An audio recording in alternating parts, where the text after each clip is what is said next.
Créé il y a 2 ans à l'initiative de son directeur, l'Office de tourisme du pays de Luçon et de la Mer relance ses visites coup de poing. L'idée est simple, organiser des visites courtes et ciblées pour faire découvrir le patrimoine luçonnais.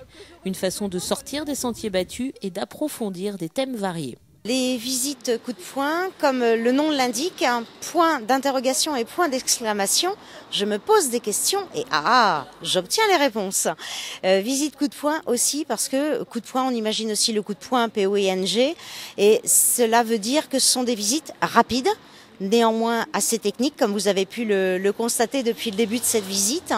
C'est destiné donc à toutes les personnes, bien sûr, qui veulent venir découvrir Luçon, mais surtout aux Luçonnais ou aux gens qui habitent proche de Luçon, près de Luçon, et qui désirent en savoir un petit peu plus sur le patrimoine et l'histoire du patrimoine luçonnais.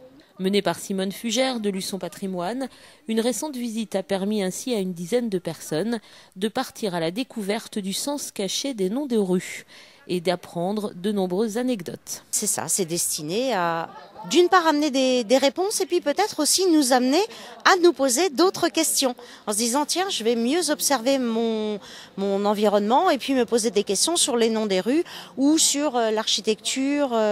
Par exemple, la ville de Luçon est très très riche en mascarons.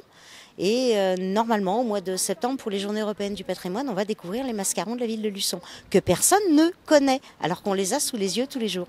Et cette visite se veut la première d'une série que l'Office espère longue.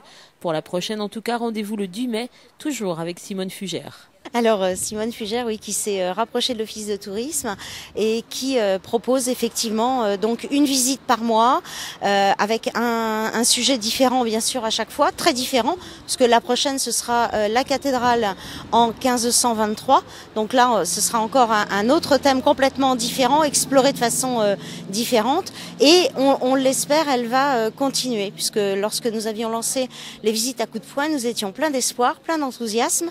Oui, mais ça demande beaucoup de travail. Et pour tout renseignement ou inscription, c'est simple, il suffit de contacter l'Office de tourisme.